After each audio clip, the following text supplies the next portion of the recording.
Just one bluefin tuna can sell for millions at the Toyosu market auction in Japan. Millions for just one fish. And anytime one food item can sell for that much money, what comes next is a counterfeit market. A thriving side hustle, a whole underground community built on the fact that once something is cut up and served to somebody, it's nearly impossible to tell what it actually is. I'm Arabella, and I'm going to take you through the world of fake seafood, the scams, the swaps, the chemicals, the labeling tricks, and the part that people don't really want to say. Seafood fraud is not rare. It's completely normal. I've eaten it, you've probably eaten it, and it's happening all around you. One analysis found that nearly 40% of fish was mislabeled. That's a lot of fish that we're consuming that we think is one thing that is actually something else.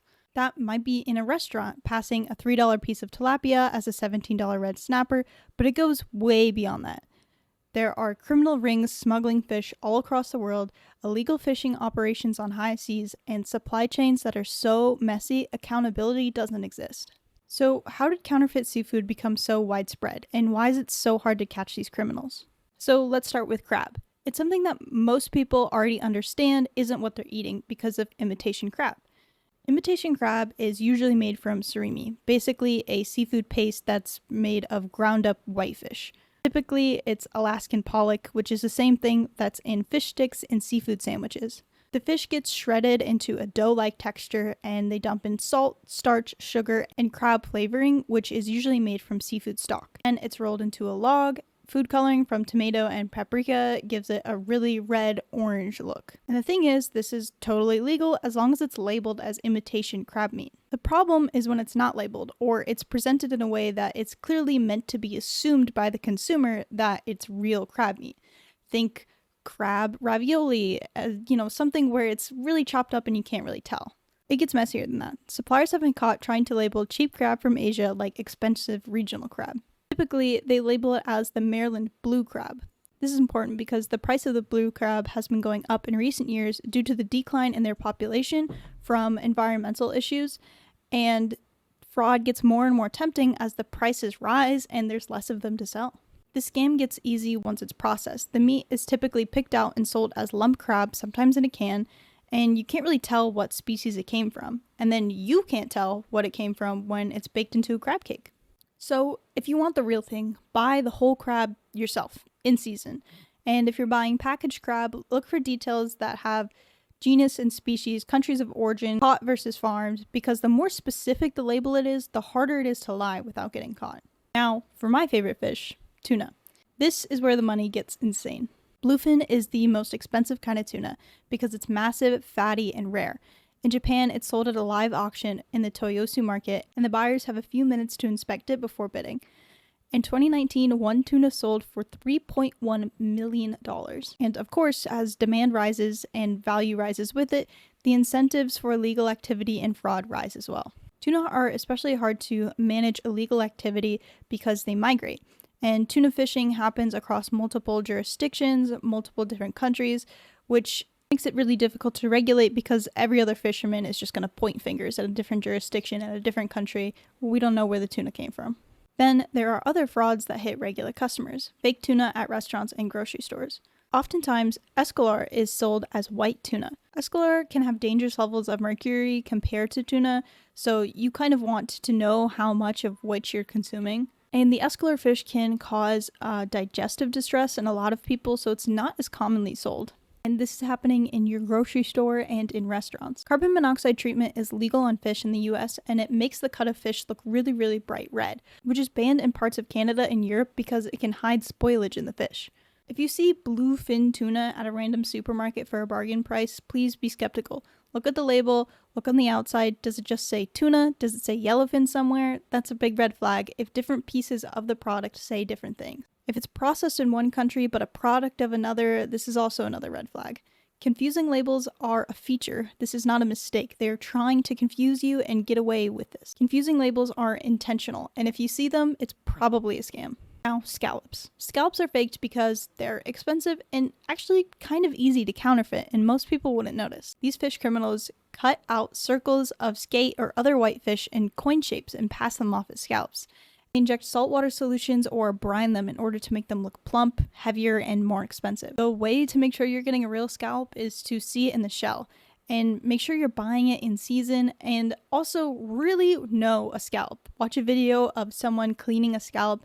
There's a muscle that runs down the middle of it that's usually not present in these fake cuts of scallop. Salmon is one of the most popular fishes in the world, meaning it's easy to profit from mislabeling. Is that pink fish you're eating really salmon, or is it rainbow trout? Is it farm raised or is it wild caught? And why does it matter? Well, because you're paying for it. Wild caught salmon costs more than double the price of farm raised salmon. Legal wild fishing salmon is expensive. You need specific permits and nets to reduce bycatch, and it's risky. You can come back empty handed after spending all that money. But when they catch a big king salmon, it's worth a lot of money. Meanwhile, farm-raised salmon is grown in ocean pens, and illness risk is very prevalent in these crowded pens. They use antibiotics on the fish that can transfer into the flesh that then we're eating, and there are some health concerns around that. So when you see salmon labeled in the store, raised in the wild, which is a cursed phrase, it doesn't really mean anything. It's like the brand name having organic in it. It doesn't mean anything, because it's tricking you. Raised in the wild, yeah, they're technically in the ocean in a pen. Raised in the wild and wild caught are not the same thing. So how do you tell the difference? Farm-raised fillets tend to be light pink and more marbled because the fish doesn't have to work as hard to stay alive, so they're a bit more fatty and less lean. Wild salmon are deeper in color and have a different texture profile. So if the label feels a little misleading, there's too many words, it just doesn't say wild caught, you should be suspicious. Red snapper is a notorious victim of counterfeiting because it is expensive and hard to breed in captivity. Red snapper is faked a lot because it's so easy. It's just white on the inside, and a lot of cheap fish are white on the inside. So unless you've really worked with fish, you probably can't tell the difference from the fillet alone. When you're eating red snapper, it's often tilapia.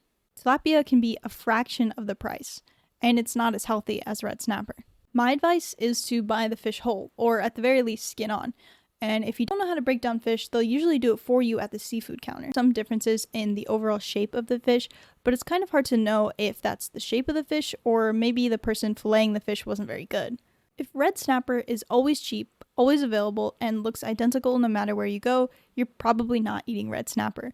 You're eating the idea of red snapper. Lobster. Lobster is another very high margin fraud category because live, fresh lobster are very expensive. Main style lobstering is another highly regulated and expensive form of fishing. You need a buoy with specific colors, escape vents for juveniles, and they have very specific size requirements. They protect very large lobsters and very small lobsters. When regulation is heavy, the prices are too. And as a consumer, it's really hard to tell what is lobster when it's all cut up and stuffed into a ravioli or blended into a bisque. Counterfeiters might swap in spiny Caribbean lobster meat, which lacks claws and is less sweet and a lot cheaper. Another swap is a type of lobster that is closer to a crawfish. And if it's really chopped up and you can't tell what it is, sometimes lobster is even just whitefish. So if you think you're eating lobster bisque, you might just be eating fish soup. My advice to you is to buy them whole and make sure they're alive. And if you're going to order them, make sure you order them closest to its whole form. And avoid shredded lobsters in soups if you want to minimize the risk of eating fake fish. If you can't see the structure of the animal, you're relying on the honesty of the businessman, which is usually not a good thing. Caviar. Caviar is one of the most commonly faked foods because it's small, expensive, and difficult to harvest. Real caviar come from sturgeon roe, and most wild sturgeon roe species are critically endangered. So now almost all caviar comes from fish in captivity. It takes sturgeon about 10 years to mature before the eggs are ready, and the timeline is what justifies the price. 1 kilo of caviar can sell for $5,000, and because it's expensive, it attracts counterfeits. A European study found that some caviar samples were not fish eggs at all. Some criminals created fake caviar from sturgeon waste, like organs shaped into spears, which could be harmful to human health. Other counterfeiters try to sell the eggs of cheaper fish like paddlefish. So how do you know you're buying real caviar? Well, at a restaurant, ask to see the tin. Legit packaging should have a non-resale label, and imported tins have a certificate showing the species of the fish. And it tells you whether it was raised in captivity, the country of origin, and the harvest year. Also, if you have caviar at home, you can test. Real caviar hardens in hot water as the protein cooks. Artificial caviar will dissolve. If you're paying luxury prices for food, you deserve the truth. Now, the seafood fraud on your plate is tied to something bigger, illegal fishing.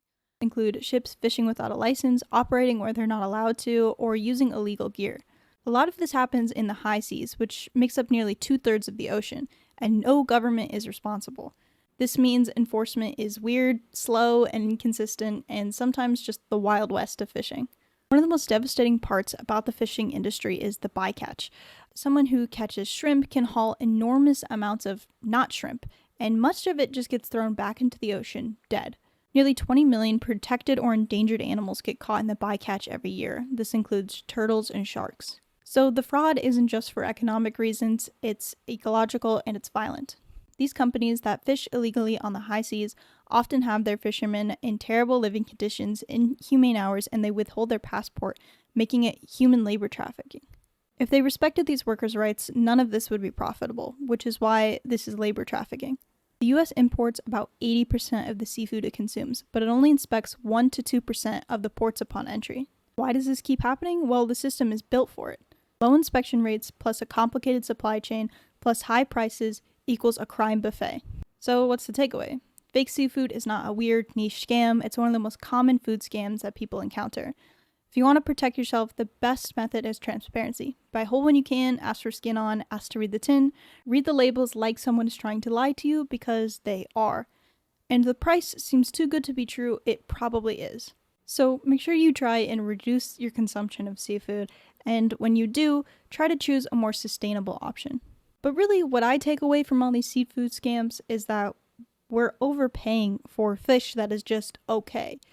It's interesting to me that these really high-priced items like lobster can be replaced and most consumers won't notice, so why are we selling it as such in the first place?